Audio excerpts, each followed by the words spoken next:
How do you know if you want to buy an EV or you should buy an EV?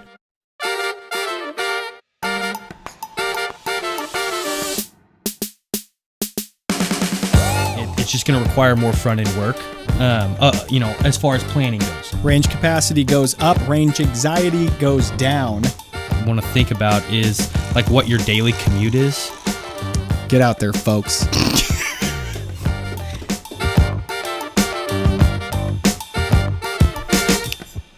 All right, well, thank you guys so much for joining us. I'm Harrison Waters at Associated Electric Member Services, and you're listening to the Power for Your Life podcast, where we focus on member benefits and energy efficiency. I'm here with my man, Peyton Oschlager. Did I nail that one? Boom. Got it. Okay. Peyton, go ahead and tell us a little bit about your involvement in the co-op and what you do. So I actually work down at White River in Branson, and I am the energy services coordinator down there. So handle all of the member-facing conversations about solar or kind of emerging technologies like EVs, stuff like that, and also kind of handle our rebate program. Awesome. Cool. Speaking of EVs, electric vehicles, for those that don't use that phrase all the time, that's the topic of discussion today. We've got a long list to go through and trying to figure out with the newer adoption of EVs around our area and if that makes sense for you. So right off the bat, how do you know? How do you know if you want to buy an EV or you should buy an EV? Yeah, it's a good question, and it's going to look a little bit different for everybody because obviously everybody's situation is going to be, pretty unique. Mm-hmm. But the first thing that you probably want to think about whenever you're looking at if it's a good decision for you, obviously, is it financially viable? Because that's, the first piece of every puzzle. And they're not the cheapest cars. No, they're not the cheapest cars. Now innovation's happening, every day, and it seems like if you're keeping up with it, brands across, automakers across the board are trying to bring costs down, because that is, ultimately, when you're talking about driving adoption and for new technologies, cost going down is really what pushes all of that forward. And so new models are getting made and mm-hmm. released, pretty regularly, trying to bring costs down. But again, not to shy away from it. That's probably issue number one. Okay. But then just on a practical level, something that you're going to want to think about is like what your daily commute is. And so if you're driving, I think the rule of thumb is like 150 miles round trip a day, then you could probably handle having a commuter, at least, EV. And so that's the simplest test. Obviously, the task set in front of automakers and brands, going forward is how do we make, that one piece of the puzzle, less important, really, because mm-hmm. that's kind of the older way of thinking that, okay, if we do this, then that would fit. Now, you got your Ford Lightnings and all these other, models that are trying to increase, range and what they can do to make it more viable for everyday living for people that live in the middle of America and in rural America, to make it viable for them to do everyday, tasks, drive across the country and not have to be, stopping to worry about it. Yeah. Every, several hours. Well, 150 miles is a pretty decent round trip for going to work. I hope that, your 70-mile commute to work, with 10 to spare, I hope it gets you there, which honestly, you can't even, if you're talking 150 and you're doing a 70, you can't just rely on down to the last mile, I've been told. Like, there are so many different factors that change that number. So you can't, like on a gas tank, you hit that E light and you're like, okay, do I have 20 miles to play with here or what? I don't know. There's obviously the topic of range anxiety is out there. Maybe mention to our members what range anxiety is and why that's an issue with EV owners. Yeah. It is exactly what it sounds like it is. And that's a great observation as far as like not necessarily, when you look on the dash, you're driving an EV, it's going to tell you what your range is left. And there's a lot of variables that like go behind that number that, it says you've got 250 miles. You might not necessarily actually have a full 250, or you might have a little bit more than 250. Mm-hmm. And the thing that's interesting is that like weather and terrain can actually like play a pretty big role in that.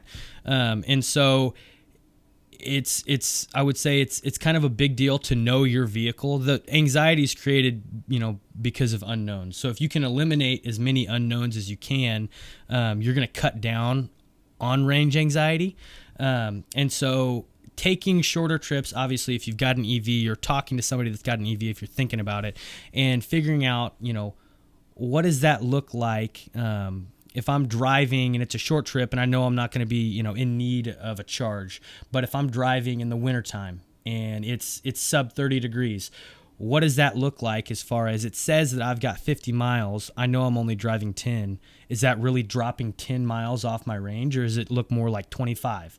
Because, obviously the battery's working hard. And same thing in extreme heat.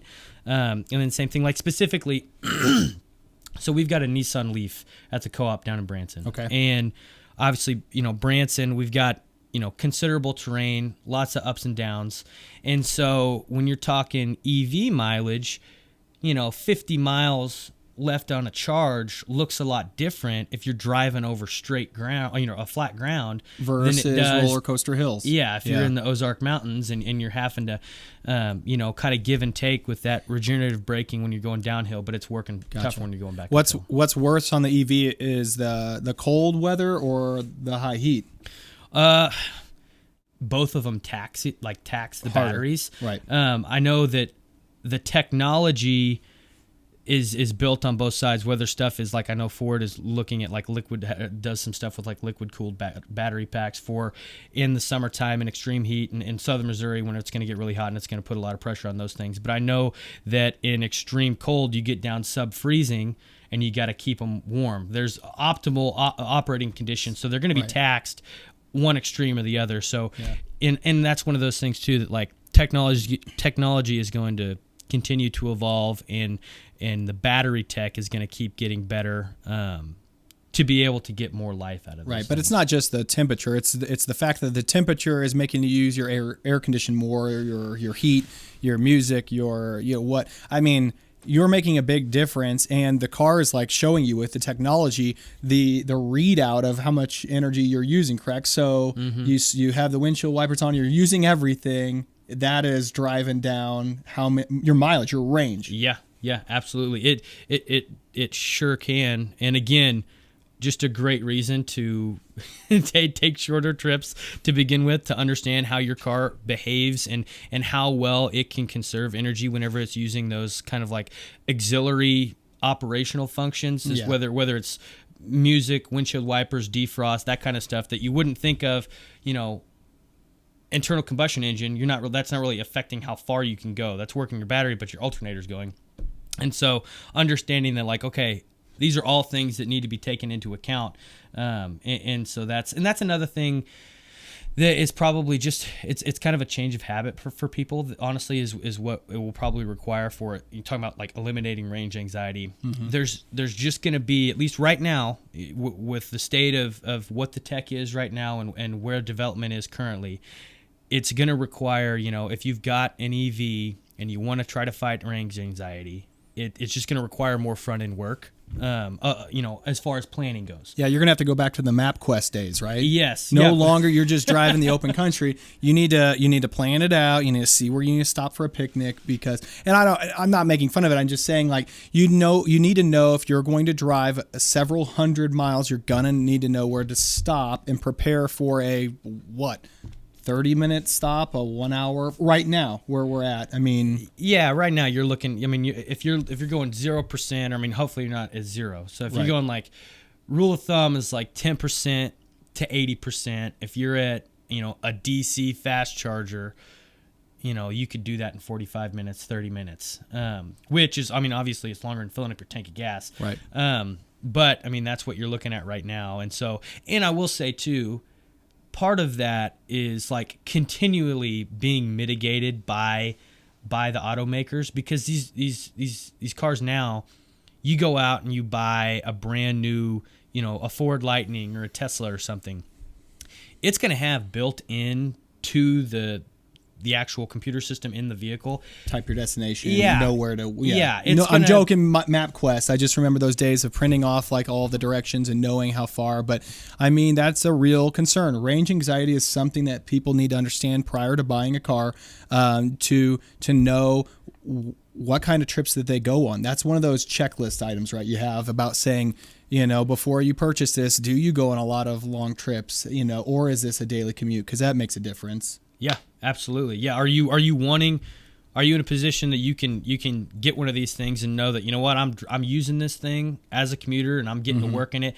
and we've got an SUV at the house that if we're driving across the country or something, see family, whatever it be, that we've got that in our back pocket. Now, eventually, very well could be that, range increases enough and the charging infrastructure increases, and, it doesn't take as long to charge. And so Right. EVs can handle all that stuff too. But just as it stands right now, something you got to consider. Range capacity goes up, range anxiety goes down.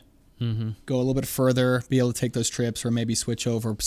But you've got ICEs, internal combustion engines, you've got electric vehicles. Tell me what about that sweet spot in the middle, hybrids? Is that a viable option? Should people consider those? Yeah, I mean, absolutely. I mean, personally, of all of the options that are out there, I really like hybrids. And you got two different types. You've got your like traditional hybrid that's going to be it's an internal combustion, it's a gas engine, and that's what's powering the car. And then there's also an electric motor in there that is being charged off of like brake regeneration. So like whenever you're applying the brakes, it's actually recharging that battery. And so you don't plug it in or anything, and it's running off of gas, but that electric motor is helping your fuel efficiency like greatly. And then you've got the newer style of hybrid, which is the plug-in hybrid, and those models actually allow for full EV ranges, so they'll operate like a true fully electric vehicle, But also still have the backup. Yes, Wow. they still got the internal combustion engine. So if you want to take a trip across the country and you don't want to mess with having range anxiety, you can do that. Where if you're going to piddle around town or something, or if you're driving 8 minutes to work, these plug-in hybrids have all EV ranges. I think it's like usually 20 miles to around like 50 miles, I think is about the furthest full EV range of the plugins right now. And I would have to guess that's going to just continue to go up. So it is a perfect in the middle, can work for that. Can get your daily commute done, but also have the safety blanket of an engine if needed, if you go on longer trips. So something to consider. It sounds like doing your research is important when it comes to purchasing a vehicle. Utilizing, there's a toolkit out there that a lot of the cooperative websites have that showcase and can help you determine if it's the right fit for you. So, we've discussed the importance of range and how far, affordability, and these are continuing to grow. And then now it's hybrid. It's that perfect in between. So it could be the best one to jump into first if you're not ready to go full into a EV. Yeah, absolutely. A great introduction into kind of the EV world and learning how the car operates without, fully diving both feet in off the deep end and immersing yourself in that. It still allows that security and, gets you used to the new tech. Well, let me ask you this, and this could be something you're not aware of. Have you operated in a hybrid vehicle? Yeah, so my wife actually drives. It's just a traditional hybrid. It's not a plug-in, Okay. but she drives a hybrid. Now, if anyone out there hasn't tried to drive an electric vehicle before, or if you're familiar with a battery-powered golf cart or something, it has a totally different feel. The way an EV drives versus a car is totally different. Does it feel that way? Can you feel when it switches over? Does it feel like an EV, and then all of a sudden it goes back to the engine? And So when it's operating, if you've got it set to where you're operating in like a traditional hybrid mode, you can kind of feel it, just in that, like, if it's a 4-cylinder engine, internal combustion engine, it's probably not going to have a whole lot of pep getting off the line. But if you've got a hybrid, that electric motor is going to help get it going. Yeah. And so the response time is going to be a little bit different, and that's really the only. And it's usually they're a little bit smoother. So for our hybrid specifically, it's an electric transmission, and so there's like no RPMs. It's not measured in RPMs. It's instead of getting up to 4,000 RPMs and shifting, and you feel the RPMs drop, and you feel the engine change. Yeah. That doesn't happen in a traditional hybrid. It's all just smooth because that transmission is engineered in a completely different way. Interesting. So that's different now, and that's going to be how it is in an actual plug-in hybrid too. If you don't have it in EV only mode, if you have it in EV only mode, it's going to operate like an EV. It's going to have instant torque, all of that stuff, all the stuff you hear. It's all the stuff you hear on EV commercials. Whenever if you see a commercial for the new Ford Mustang or the new Lightning or Tesla or whatever, that they're talking about all the it's 0 to 60 times crazy. Yeah. It has some jump. It is definitely giddy up. Yes, it's going to run that way. It's just obviously it's going to be a shorter distance. And, I wonder if all hybrids have the option to switch it between EV only. Do they have can you tell it what to do? I'm sure the tech is there for all hybrids, but I'm not aware. Yeah, well, just if it's a plug-in hybrid, then you can. If it's traditional, it is what it is. Okay, I gotcha. Yeah, and so that leads me into you've made the purchase, right? So you check the boxes, decide this is the best fit for you. Now it's like getting this thing home. Okay, it's a totally different world because before you were relying on a gas station. Now you're home and you're like, okay, I've got to plug this in every night. You've got electrical work because the EV actually requires some pretty decent charging. So maybe tell me, let's dive into like you're pulling the driveway. You're super excited. You got to charge this thing. What does that look like? And then also how does it charge? You just plug it straight into a regular outlet. Of course, you maybe different power demands there. Yeah, absolutely. So. Always great. First things first is get in touch with your co-op, because if you're looking at home charging, you can charge. They've got you've got level 1, level 2, and level 3 chargers. And level 1 is just plugging it straight into a 120 volt outlet, and it's going to take you like 24 hours to get a full charge. I don't think that is really getting used. Really by hardly anybody, because it's just really not practical. Like if you're gonna get an EV, you're not gonna wait 24 hours to fill it up to charge. And so what's most common is putting some kind of level 2 or like mid-range charging system in your home. So like in your garage, outside your garage, something like that. And those level 2 systems, it's gonna be, you can either plug them into a 240 volt outlet, so like what you plug a dryer into. Okay. Or I feel like a lot of people just get them wired in directly to their garage, and that's something that you'd want like a certified electrician or professional engineer to do, just so that it's done right. But that's the amount of load that it's requiring, and so that will charge your EV in 4 hours, a full charge. And so that is much more practical when you're talking about like coming home from work, plugging it in. And a lot of these chargers are smart, and you can actually, and what I tell people if they ask me about it, is you can set times that you want it to charge. So like you probably don't want to necessarily have it start charging right when you get in from work, but you can plug it in, program it, and it'll kick on at like 11 p.m. or something, and then that way it's done and ready to go by 5 a.m. the next morning, but you still get a full charge. Yeah, that's awesome. Yeah, so definitely what I heard there is check with a qualified electrician, talk with your cooperative in regards to getting this, if you're going to get it wired into your panel, making sure that you have enough bandwidth there to cover the power demand for it, especially if you get 2 of them, and because a lot of households have 2 cars. So yes, absolutely. And excuse me. Very important, especially when we're talking about, like, obviously our members, it's rural Missouri, right? And so if you're living on a farm and you're down towards the end of the line, and there's maybe not a ton of capacity on that line, so there's not a ton of power flowing on that line anyway. Maybe the transformer at your house, your service, the power available at your home isn't necessarily like just a ton of energy at your home available to you. And so you wire in one home charger, and then, you wire in a second home charger. That could potentially tap out the transformer at your home. And so that's why it's very important to like keep your co-op in the loop throughout the process, so that if you do need a transformer upgrade and you need to go from 200 amp service to a 400 amp service, they can make sure that happens beforehand, instead of, blowing a transformer, right, or causing something to malfunction, and that, because that's no fun for anybody. It's no fun for us, no fun for them. Well, and it's certainly like not fun. It's great to avoid going to the pump, right? That's what you're doing. You're eliminating going to a gas station. But now you're telling me if you get two of these, you're looking at maybe the load demand of two dryers.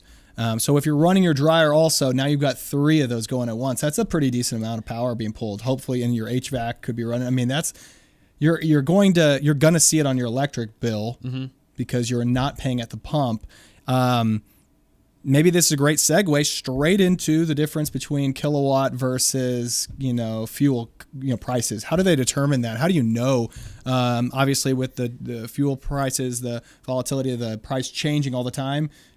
How can you do that equation? Honestly, that's all that it is. It's just running the numbers. So it's determining how far you can get on a tank of gas, how many miles that gets you. Okay. And then you're taking the cost of that gas, dividing it by that mileage, and that's how much it costs you in gas to get that far.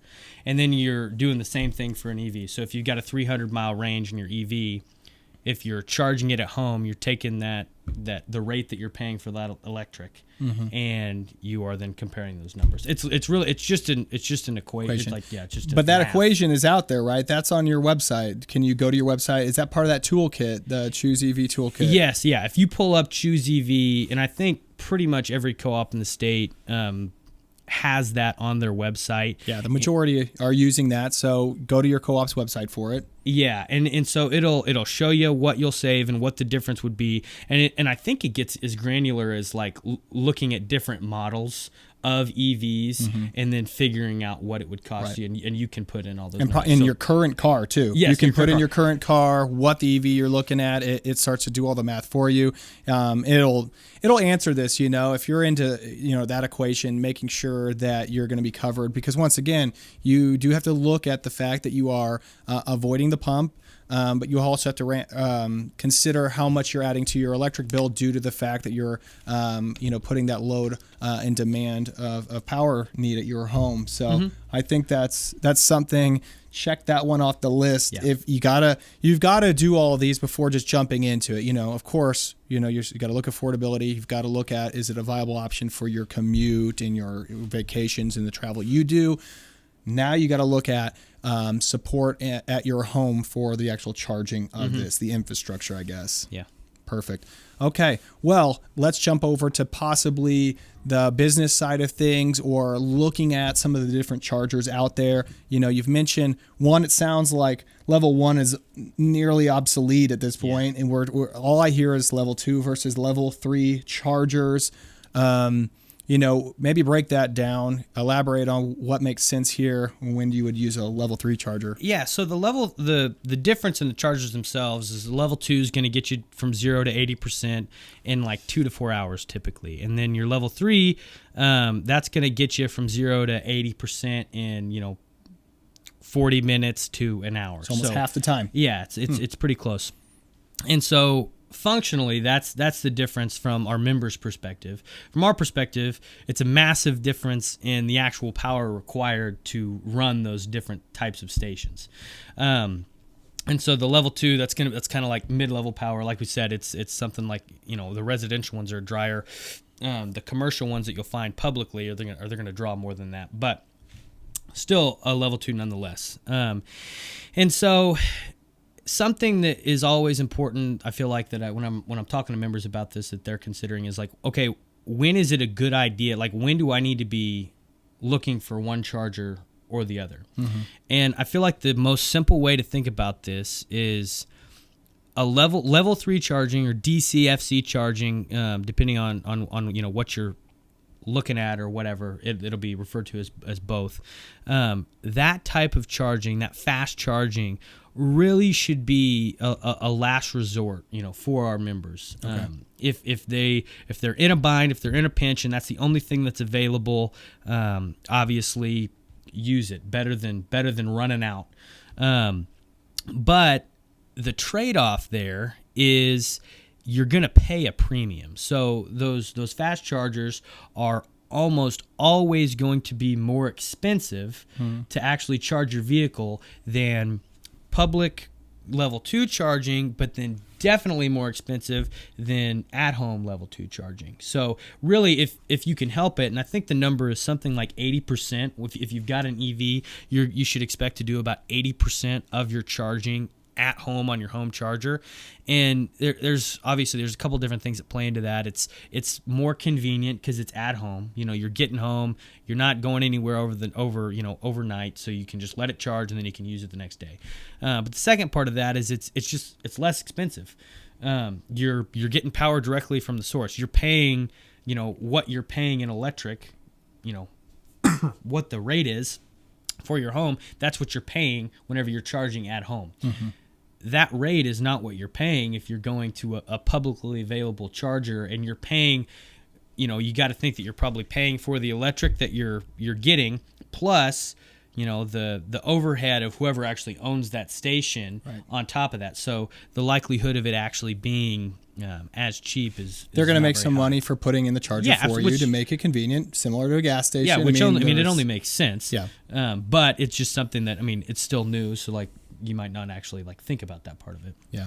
What that's good to know. And so it sounds like you got to take that, start with your at home level 2, then look for level 2s if you're out there, but you're going to pay some more, and possibly level 3s if you're in a pinch. And you might not be utilizing a charger to do a full charge. You might just be using it to make sure you have enough to get back home. And yes, absolutely. And I feel like this is a good rolling right into. I feel like I have a lot of conversations with business owners about this because it's new technology, and people that want to see, be seen as, being on the front of the curve and not the back of the curve, are looking at, hey, I'm interested in putting in charging at my business. Like I'm seeing all these commercials. EVs are coming. Everybody says EVs are coming. Get on the wave. Yes, and I want to be ready to go. And it's admirable that they are trying to get ahead of it and figuring out how to position themselves well.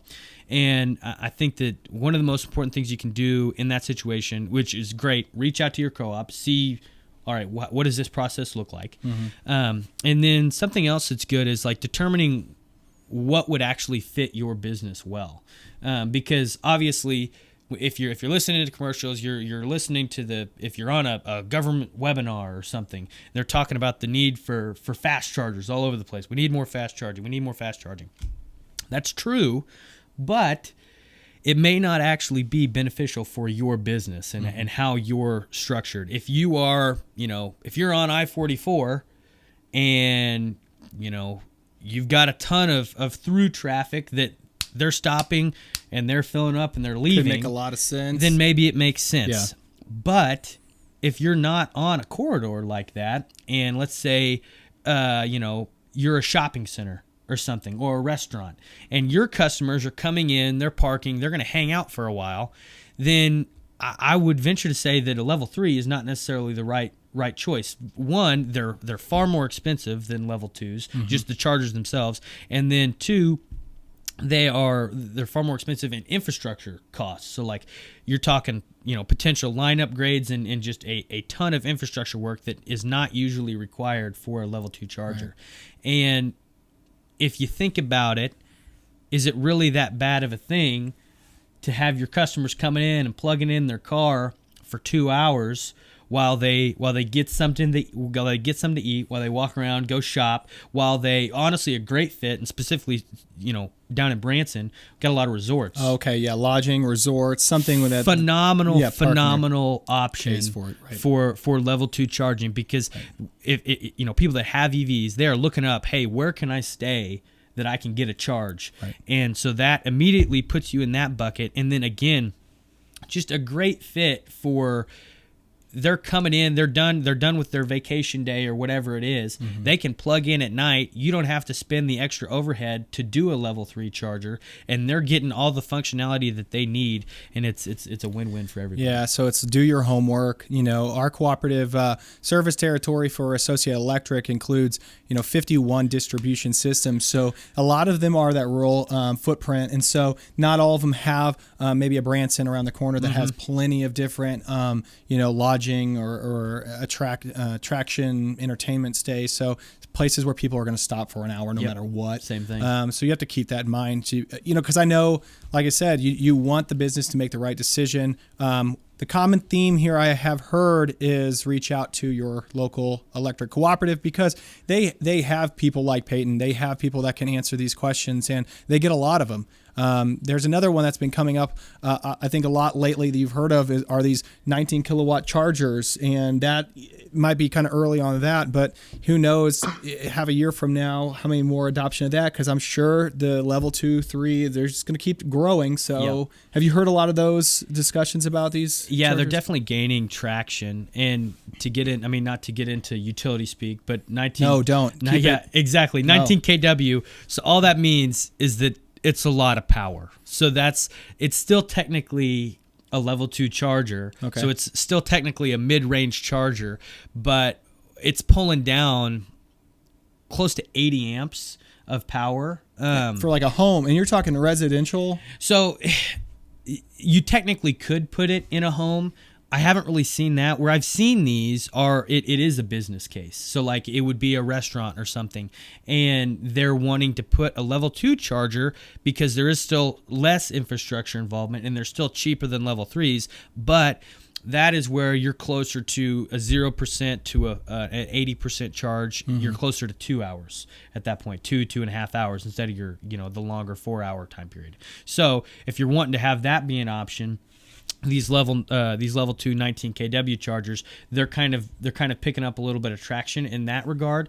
So what I would say to that, I don't think that they're not going to slow down, because they do fit a good little segment of the market that is faster than a slow level 2, but it's cheaper than a level 3. So the biggest thing for that is you absolutely are going to want to talk to your co-op, because the likelihood of a required service upgrade, if you're adding that kind of power, to your current load, very, very likely that you're going to need to have some kind of upgrade. Yeah. So you're going to want to get them involved early so that you don't end up with some bad news and find out issues. you've got power issues going forward. Well, and this might be newer now, and who knows, if you were listening to this 6 months down the road or a year, it could be far more common, and who knows what, when it comes to EV adoption, we're still, we're in the early days here. I know, EVs, I don't know how long they've been around. We can maybe throw that up on the screen and throw out the date, because I'm not sure of that. You're the SME in this. I'm just the average Joe, but really, when it all said and done, we're in the very early states of all this, and you want to get it. If you want to get on board, just make sure you can cross off a lot of this. I'll say from Associated Electric standpoint, in regards to the grid, I know that is something that mass electric vehicle adoption is going to take some time for the building of new infrastructure, for the grid to be to understand this additional load, right?